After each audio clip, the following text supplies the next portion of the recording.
오늘 철로 역정의 이야기는 쇠사슬에 매여 있는 사람들이라는 그런 또 주제입니다. 십자가의 언덕에서 너무나 큰 은혜를 경험한 크리스찬은 너무 기쁘고 흥분되는 그런 마음을 가지고 십자가의 언덕을 내려와서 천성을 향해서 또 막 순례의 길을 떠납니다. 그런데 그 십자가 언덕 아래에서 쇠사슬에 매여 있는 사람들을 보게 되었습니다. 존 버녀는 은혜를 받았지만 다시 십자가 밑으로 언덕을 내려와서 쇠사슬에 매여 있는 사람들을 세 종류로 설명을 했습니다. 첫 번째가 무지였고요, 두 번째가 나태였고, 세 번째가 거만이었습니다. 십자가의 은혜를 받았을 때는 예수 그리스도를 아는 지식으로 성령으로 깨달아져서 그것만 붙잡고 갔다는 것이고요. 또 예수 그리스도의 성령이 강하게 임하니까 늘 새 마음이 부어지고 오늘 주님을 위해 무엇을 할까? 정말로 카이로스 기회의 신처럼 은혜의 때가 하나님 주시는 그 기회가 막 이렇게 있을 때 열심히 주를 위해 살아야 되겠다 하고 부지런함이 있었는데 세상 속에서 자꾸 기웃기웃하다가 영적으로 나태해졌다. 뿐만 아니라 예수님을 모실 때에 나와 함께 육체의 정욕을 십자가에 못 박았습니다. 갈라디아서 2장 20절을 고백하고 찬양하고 눈물 흘리고 모든 게 감사하고 그랬는데 그 십자가 은혜를 잃어버리니까 또 막 거만해지고 교만해지고 옛사람으로 돌아가 버렸다. 자, 이런 사람, 이런 가운데 있는 사람을 쇠사슬에 묶여 있는 사람이다. 이렇게 존 버녀는 이제 이야기를 풀어가고 있습니다. 그래서 크리스찬이 너무나 안타까운 마음으로 이 쇠사슬에 묶여 있는 사람에게 깊이를 알 수 없는 죽음의 바다가 입을 벌리고 있는데, 무서운 이야기를 한 거죠. 깊이를 알 수 없는 엄청나게 깊은 그 죽음의 바다가 입을 벌리고 있는데 망망대해나 다를 바가 없는 이곳에서 잠을 자다니요, 제가 쇠사슬과 족제를 풀어드릴 테니 일어나 함께 천성을 향해 길을 갑시다 하고 막 흔들어서 깨웠다는 겁니다. 여러분도 잠자는 사람이 아니라 깨우는 사람이 되기를 바랍니다. 깨우는 사람이 되기 바랍니다. 그러자 무지라는 사람이 입을 열면서 이렇게 말했다는 거예요. 도대체 뭐가 위험하다고 이 난립니까? 깊이를 알 수 없는 죽음의 바다가 입을 벌리고 있다. 이 이야기를 할 때에 도대체 뭐가 위험하다고 이 난립니까? 오늘날 세계도처에서 일어나는 많은 재난과 전쟁과 타락을 보면서 크리스찬이 하나님의 마음이 와서 하나님의 마음으로 울면서 눈물 흘리면서 빨리 구원의 방주에 들어와야 됩니다. 예수님 영접해야 됩니다. 주님을 위해 살아야 됩니다. 그래 사람들이 뭐가 지금 세상이 옛날도 그랬어요, 지금도 그래요 그러면서 도대체 영적으로 무지해서 받아들이지 않는 그런 이야기를 한 거죠. 나태라는 사람이 그 다음에 얘기했어요. 조금만 더 잤으면 딱 좋았는데 왜 깨우고 난리요 그랬습니다. 잠언에도 나오듯이 개미에게 가서 배우라. 개미에서 가서 배우라. 그 두려움도 없지만은 다 먹을 것을 준비하는 개미에 가서 배우라. 하여튼 우스갯소리이기도 하지만 마귀는 이 게으른 자는 마귀도 안 쓴다, 이런 이야기가 있습니다. 그래서 이 나태라고 하는 게으른 뱅이가 조금만 더 자자, 좀 더 자자, 좀 더 눕자, 이렇게 사탄이 우리가 나태에 빠지도록 한다는 것을 말한 거죠. 자, 거만이라는 사람은 사람마다 생각이 다 다르고 갈 길이 다 다른 거요. 괜히 끼어들어 이래라 저래라 하지 말고 대개 앞가림이나 하시오. 이렇게 자기 아집과 고집에 다 사로잡히는 사람. 예수님을 잘 믿는 사람은요, 항상 어제 저녁에도 우리가 히브리서 말씀 묵상한 것처럼 그 들을 수 있는 귀가 열려 있는 사람이에요. 권면을 들을 수 있는 귀가 열린 사람. 할렐루야. 예. 그래서 이 하나님 나라를 향해서 가던 크리스찬이 기독자가 십자가의 언덕에서 큰 은혜를 경험했어요. 이 크리스찬처럼 다른 사람들도 우리들도 그랬는데 십자가 언덕의 밑에 보니까 이렇게 무지와 나태와 거만의 쇠사슬에 묶여서 거기 주저앉아 있는 사람들이 있더라 하는 겁니다. 여러분이 이 세 가지 중에 어디에 묶여 있나요? 아니면 다 자유한가요? 네, 그것이 오늘 우리가 묵상할 내용입니다. 그래서 이런 내용을 오늘 베드로전서 5장을 존 보녀는 그렇게 설명하고 했죠. 근신하라. 근신하라는 말은 자기 몸만 잘 이렇게 관리하는 게 아니고 영혼신이, 우리 예수님께서 영혼신이 하나님 보시기에 절제 있고 그리고 늘 하나님이 원하시는 계획대로 잘 자신을 통제하며 살아가는 근신이잖아요. 예. 그래서 성령의 열매 중에 하나가 절제잖아요. 절제. 예. 저 세상적인 것을 다 절제할 수 있는, 근신할 수 있는 이게 은혜입니다. 얼마나 많이 격가지를 칠 수 있느냐, 그런 사람이 하나님 원하신 일에 집중할 수 있는 거죠. 예. 내가 인기가 좋아서 많은 사람 만나자고 한다고 다 만나서는 안 된다는 거예요. 기도하고 하나님이 감동하는 사람과 만나야 되고, 모든 일이 막 많아서 다 하는 게 아니고 하나님이 기뻐하는 일을 최우선으로 해야 되고, 삶의 우선순위, 선택과 집중이라는 말은 세상에서 성공하기 위해서 살아가는 기업가들만 말하는 게 아니고 영적으로도 선택과 집중이 너무나 중요한 거죠. 나를 따라오너라, 내가 너희를 사람을 낚는 어부가 되게 하리라. 그럴 때 처음에 베드로 같은 어부들이 배와 그물을 버리고 예수님을 따라간 것은 선택과 집중한 거죠. 네. 예수님을 따라가면 가장 좋은 길이다, 이렇게 생각했기 때문에 그걸 선택했고 배와 그물과 가족도 뒤로 하고 예수님 따라간 거죠. 오늘도 주님께서 저와 여러분에게 근신할 수 있는 깨달음을 주시기 바라고요. 흐트러져 있는 마음들을 예수님께로 모을 수 있기를 바랍니다. 예, 참 중요해요. 송구 영신 때 다 한 번쯤 계획해 보잖아요.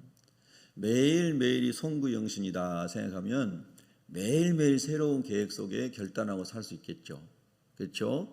나는 결심이 약하고 지속성이 약하고 꾸준함이 약합니다. 그런 사람은 매일 계획하면 돼요. 매일 새벽 예배 드릴 때마다 기도하고 결단하고 하루만 살면 돼요. 매일. 그러면 이틀이 되고 한 달이 되고 1년이 되고 평생이 되는 거죠. 거룩한 습관이 만들어지는 거죠. 근신하려면 어떻게 돼야요? 우리 예수님 보면은 새벽 미명에 항상 겟세마네 동산에서 감람산에서 기도하셨다는 거예요. 그러니까 내 생활 습관과 사람들과의 만남, 불필요한 만남과 쓸데없는 재정 사용과 이런 모든 것들을 기도하고 하나님께 주목하면 하나님이 다 가지치기를 해주신다는 거죠. 할렐루야. 그리고 하루를 살아야 돼요. 예, 그래서 근신해라 그랬어요. 여러분과 제가 하나님 보시기에 더 근신할 수 있기를 기도하십시다. 깨어라 그랬어요. 깨어라. 영적으로 하나님이 너를 통해서 하시고자 한 일을 그걸 잘 생각하고 주목하고, 오늘 하나님이 너에게 어떤 말씀을 통해서 들려주실지를 기대해라. 그걸 붙잡아라. 할렐루야. 깨어 있어라 하는 거죠. 왜 그렇게 해야 됩니까? 너희 대적마귀가 우는 사자같이 들어다니며 삼킬 자를 찾고 있다. 너희는 반대로 영적으로 깨어 있어야 된다. 할렐루야. 여러분, 베드로 사도는 깨어있지 못했다가 예수님 배반하고 저주하고 통곡하며 울었던 사람이죠. 그래서 베드로 사도가 말하는 이 구절은 자기의 과거의 그 쓰리쓴 그 실패를 온몸으로 지금 받아서 하나님의 은혜 가운데 이 감동을 쓰고 있지 않을까요? 네, 자기가 장본인이었잖아요. 예수님이 1시간만 같이 기도하자, 1시 동안도 깨어 기도할 수 없더냐, 너희가 시험에 들지 않도록 1시간도 깨어 있을 수 없더냐. 우리가 적어도 깨어서 믿음을 지키고 방향을 잃지 않으려면 1시간은 기도해야 되지 않을까. 그러면 연속해서 1시간 못 기도하면 나눠서 기도하고, 걸어가면서 기도하고, 직장에서도 기도하고, 점심때도 기도하고, 할렐루야. 그럴 때에 깨어있게 되고 영혼이 지켜진다 하는 거죠. 자, 그래서 첫 번째 쇠사슬은 어리석음, 무지다 그랬어요. 무지. 지옥의 깊이가 얼마나 깊은지, 지옥이 얼마나 무섭고 뜨거운 것인지, 구더기도 죽지 않고 영원토록 슬피며 고통을 당하는 그것이 지옥인데, 그거를 잊어버리고 천성을 향하여 가는 길에서 다 이렇게 넘어져 가지고 있는 그 사람은 마치 쇠사슬에 묶여 있는 사람과 같다 그랬어요. 자, 마귀는 하나님의 백성들이 신앙이 자라지 못하도록, 하나님의 말씀을 읽지 못하게 하고, 성경 공부 이런 거 참여하지 못하게 하고, 교회에서 행하는 제자 훈련이나 말씀과 관련된 거 다 참여 못하게 하는 거예요. 여러분과 제가 평생 말씀을 배우는 일에 마음을 둬야 됩니다. 말씀을 자꾸 읽고 그 말씀을 붙잡고 기도할 때 하나님 우리 영이 깨어나게 하십니다. 우리 영이 깨어나게 하시고 그 말씀을 살려주시는 거예요. 여러분, 우리가 육신적으로도 병약한 사람의 특징은 음식을 잘 못 먹는 거잖아요. 음식을 못 먹으면 건강한 사람도 다 병자가 되잖아요. 말씀도 똑같더라고요. 그래서 우리가 하나님의 말씀을 매일 묵상하고 다윗처럼 고난 속에서도 13년 동안 쫓겨다니면서도 주야로 주의 말씀을 묵상하고, 할렐루야.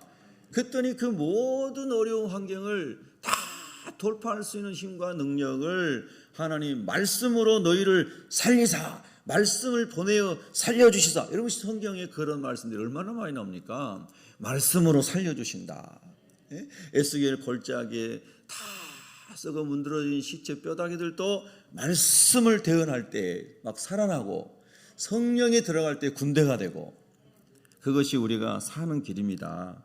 여러분, 성경을 가까이 하시고 성경을 즐겨 읽으셔서 성경으로 말미암아 여러분의 영혼이 풍성해지기를 바랍니다.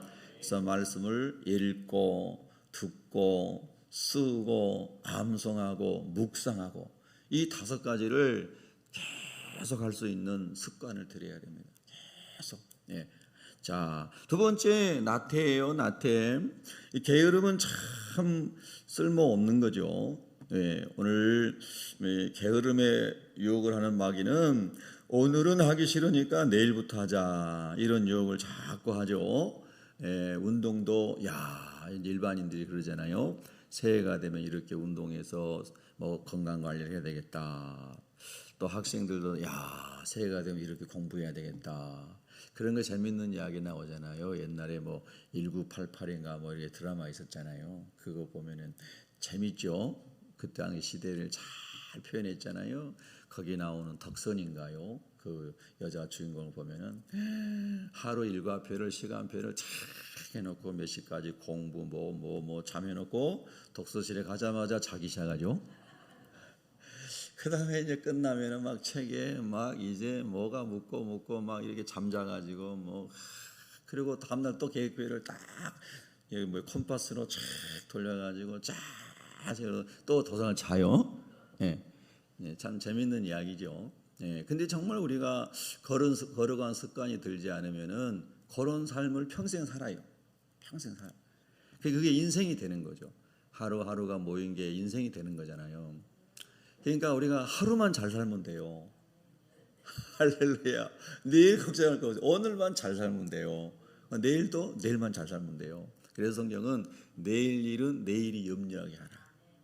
할렐루야. 자, 그래서 여러분과 제가 좀 더 성령 안에서 부지런한 사람 되기를 소망합니다. 아멘. 기도도 한 몇 초라도 더 하고, 전도도 한 번이라도 더 하고, 성령 안에서 하나님 부지런한 사람이 되게 해주세요. 할렐루야. 그래서 뒤로 미루지 않게 하시고, 나태함과 게으름으로 막 침륜에 빠지지 않게 하시고, 막 활력이 일어나서 오늘 또 주를 위해 열심히 살아야 되겠다. 할렐루야. 우리 어르신들 이제 특별히 어디 가서 하실 일 없는 분들은 교회 와가지고 기도하셔야 돼요. 교회 와가지고 얼마나 좋아요. 주중에 교회 와서 기도하면서 청소도 하시고 운동이 되고 얼마나 좋아요. 어제 제가 우연히 저녁에 이제 집에 가가지고 그 공감이라는 프로가 이렇게 하더라고요. 공감이라는 그 참 내용 좋더라고요. 근데 그 강원도 인제에서 황태 덕장을 하시는 78세 아무개 옹이라고 부르죠. 어르신 이제 아저씨들 이제 연세 드시면 옹이라고 높임말로 이렇게 쓰지 않습니까? 근데 그 사람이 나오는데 농부의 아들로 태어나가지고 공부도 뭐 도시 나가서 못하는 가난한 그런 집안 태어나가지고 20살 때부터 명태를 이제 그 겨울 내내 눈보라 속에서 하는 그거를 덕장을 했는데 58년째 하고 있더라고요. 58년째. 근데 거기가 이제 바람이 많이 이렇게 불어야 되고 조건이 좋은 황태가 되기 위해서 아주 날씨가 추워요. 눈보라고 와야 되고 여기서 그 20살 때부터 58년 동안 했다는데 지금은 이제 그 50살 된 아들이 이어받아 사는데 여전히 처음 했던 그 습관대로 계속 그 황태 덕장을 도는 거예요. 눈이 오나 비가 오나 바람이 많이 불면은 막 떨어져 있는 것 주워가지고 다시 다 줄로 다시 이렇게 해서 또 걸고 이런 일을 꾸준히 하는 겁니다. 야, 그분 보면서 참 아버지들이 참 훌륭하시다. 참 훌륭하시다. 예.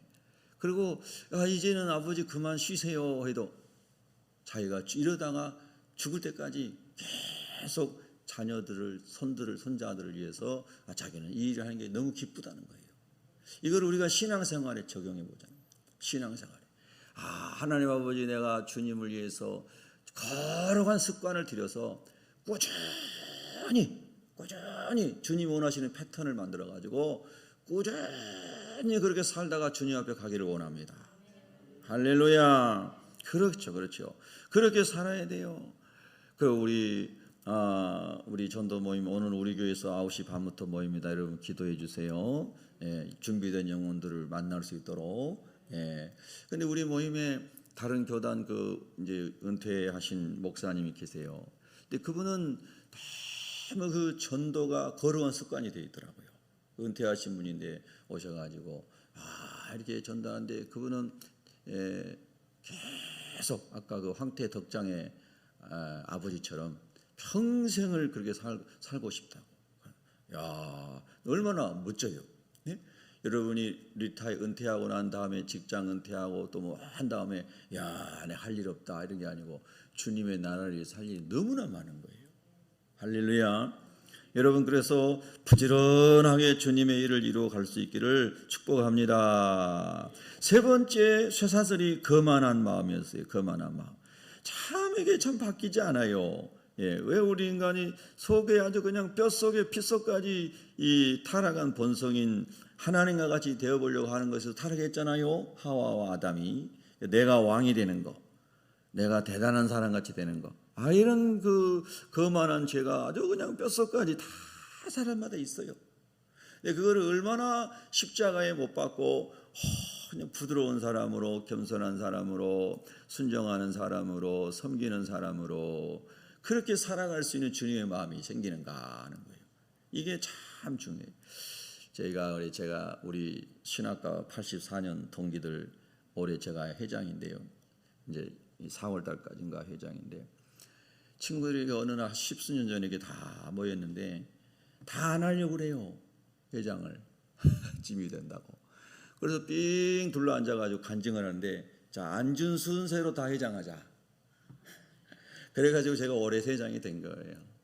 앉은 순서대로 누구나 다 돌아가면서 한 번씩 하자.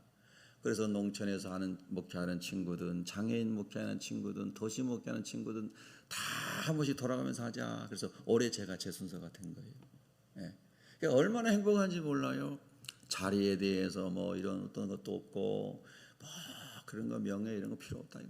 우리가 다 돌아가면서 기쁨으로 같이 섬기자. 그리고 어려운 교회 목회하고 있는 친구가 회장이 되면은 좀 여유 있는 사람이 돈을 모아가지고 다 밥값 내고 숙소비 내고 이렇게 하거든요. 그걸 누가 하락해서 하는 게 아니고 다 자원함으로 이렇게 하는 거예요. 얼마나 좋아요. 제가 참 우리 교단에서 우리 이 지방에서 존경하는 원로 목사님이 저 파주에 한 분이 계세요. 근데 그분은 우리 교단만 아니라 초교파적으로 파주시에서 아주 존경받는 어르신이세요. 예, 은퇴하신 지 꽤 되셨거든요. 근데 자녀가 참 잘 됐대요. 그래서 그 자녀들이 아버지 차도 좋은 차 사주고 이제 세상에서 돈을 많이 벌어가지고 교회도 많이 섬기고 이제 그러니까 은퇴하고 나서도 그 목사님이 재정적으로 여유가 있어요. 그러니까 이제 주변에 어려운 목사님 많잖아요. 현역 목사님이다, 은퇴하신 목사님이다.